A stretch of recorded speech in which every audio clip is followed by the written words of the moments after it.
يا ترى إيه السر ورا سرعة الكمبيوترات الخارقة اللي بنشوفها النهاردة؟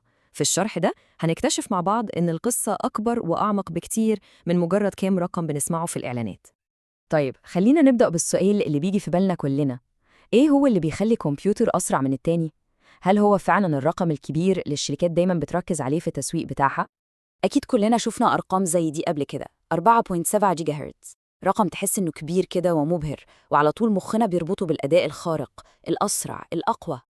بس الحقيقة إننا فضلنا سنين طويلة مخدوعين في حاجة بيسموها خرافة الميجا هرتز. فكرة إننا نعتمد على سرعة الساعة أو الكلوك سبيد لوحدها كمقياس للسرعة دي فكرة ناقصة تماماً.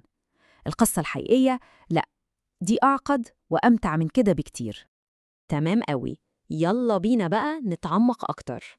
عشان نفهم السرعة صح، لازم الأول ندخل جوه مركز القيادة بتاع الكمبيوتر كله، العقل المدبر، اللي هو البروسيسور أو وحدة المعالجة المركزية. جوه البروسيسور ده في قول مثلاً قسمين أساسيين. ممكن نتخيل وحدة التحكم على إنها المايسترو اللي بينظم كل حاجة وبيوجه الأوامر. أما بقى وحدة الحساب والمنطق فدي هي الآلة الحسابية العبقرية اللي بتنفذ كل العمليات الحسابية والمنطقية. الاتنين دول مع بعض هم اللي بيشغلوا أي عملية بتحصل في الجهاز. وهنا بقى بتبدأ تبان عبقرية التصميم الهندسي. لما المهندسين وصلوا لنقطة خلاص ما بقاش ينفع يعلوا سرعة الساعة أكتر من كده، وصلوا لسقف معين، هنا بدأوا يفكروا في طرق تانية، طرق أذكى تخلي البروسيسور يشتغل أسرع. ودي كانت النقطة اللي غيرت كل حاجة. الموضوع ببساطة إنك ما تقدرش تفضل تزود سرعة الساعة إلى ما لا نهاية. البروسيسور لما سرعته بتزيد قوي بيطلع حرارة رهيبة، لدرجة إنها ممكن تسيحه وتبوظ. وده بالظبط اللي أجبر المهندسين إنهم يدوروا على حلول أذكى. فكان الحل في فكرة عبقرية جدا في بساطتها، البايبلايننج، أو زي ما بنقول خط التجميع. عشان نفهمها تخيل إن في كوم غسيل كبير مستنيه. بدل ما تاخد كل قطعة لوحدها وتمر بيها على كل المراحل من الأول للآخر، لا، أنت بتشغل كل المراحل دي في نفس الوقت. يعني أول ما قطعة الغسيل تدخل مرحلة التجفيف، قطعة جديدة تدخل الغسالة وراها على طول. هو ده بالظبط اللي البروسيسور بيعمله مع الأوامر عشان ينجز أكبر قدر من الشغل. بس حتى خط التجميع العبقري ده ما كانش حل نهائي، وواجهته مشاكل هو كمان. وهنا بقى بنشوف مستوى تاني خالص من الإبداع الهندسي. الهدف ما بقاش بس إن البروسيسور يبقى سريع، لأ، الهدف إنه يبقى ذكي كمان. وده فعلا سؤال في محله. نرجع لمثال الغسيل. لو خطوة الكوي مينفعش تبدأ غير لما قطعة الغسيل تكون نشفت تماما، هل خط التجميع كله هيقف ويستنى؟ للأسف الإجابة هي وده كان بيعمل زي اختناق أو بوتل نيك في النظام، وبيضيع وقت غالي جدا. وهنا بيجي الفرق الجوهري. البروسيسورات القديمة كانت بتشتغل بأسلوب التنفيذ بالترتيب، يعني لازم تمشي على الأوامر واحد ورا التاني بالظبط. لو أمر واحد بس وقف، كل اللي بعده بيقف يستناه. لكن البروسيسورات الحديثة بتعمل حاجة بصراحة مذهلة، اسمها التنفيذ خارق الترتيب. يعني لو في أمر واقف مستني بيانات تجيله، البروسيسور مش بيستنى، بيبص على الأوامر اللي بعده ويشوف مين فيهم جاهز وياخده ينفذه على طول. بكده مفيش ولا لحظة بتضيع. مش بس كده، ده في حيلة تانية كمان أذكى اسمها التنبؤ بالتفرع. في أكواد البرمجة دايماً في جمل شرطية زي لو حصل كذا اعمل كذا. البروسيسور بدل ما يستنى لحد ما يعرف نتيجة الشرط، هو بيخمن، بيتوقع إيه المسار اللي الكود غالباً هيمشي فيه، ويبدأ يجهز الأوامر بتاعته مسبقاً عشان يكسب وقت. الرسم اللي قدامنا ده بيوضح الموضوع بشكل عبقري.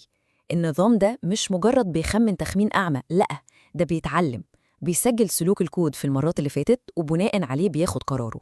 والأذكى كمان إنه لازم يغلط مرتين ورا بعض في نفس التوقع عشان يقرر يغير استراتيجيته. ده بيخليه دقيق وموثوق فيه بنسبة عالية جدا. طيب، كده إحنا حلينا شوية مشاكل مهمة جوه البروسيسور نفسه. لكن ظهر تحدي تاني يمكن يكون أكبر من كل اللي فات: الفجوة الرهيبة في السرعة بين البروسيسور وبين الأماكن اللي بيجيب منها البيانات بتاعته. النقطة دي ممكن تكون أهم نقطة في القصة كلها. مهما كان البروسيسور بتاعك خارق وسريع، كل ده ملوش أي لازمة لو هو جعان للبيانات.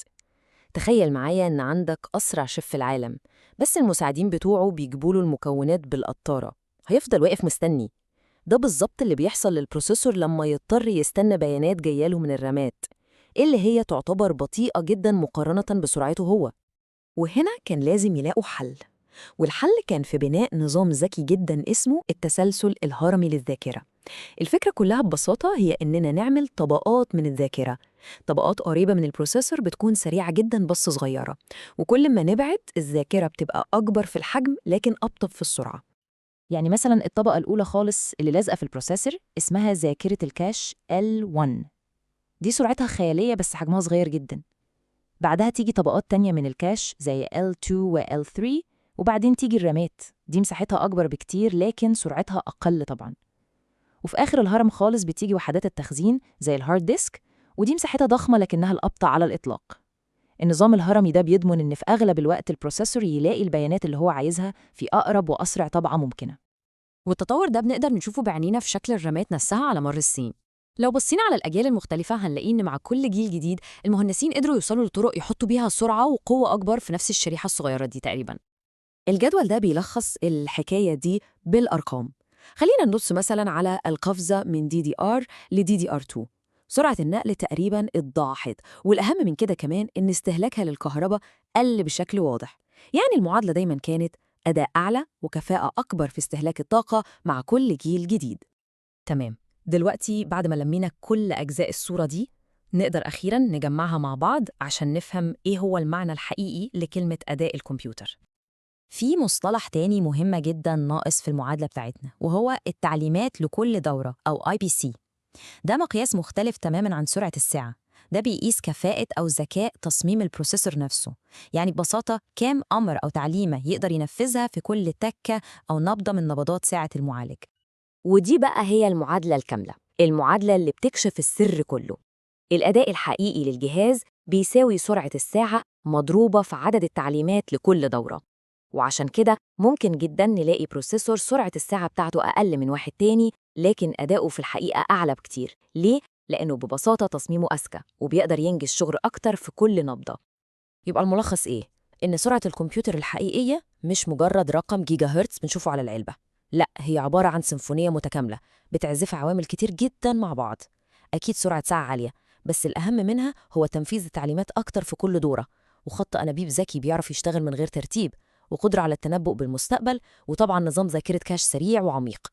كل دول لازم يشتغلوا مع بعض في تناغم.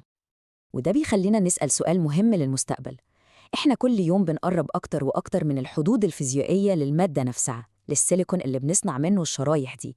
فالسؤال هو يا ترى إيه هي الحيل والابتكارات المعمارية الجديدة اللي المهندسين هيفاجئونا بيها بعد كده عشان يكسروا الحواجز دي؟ الأكيد إن القصة دي لسه مكملة.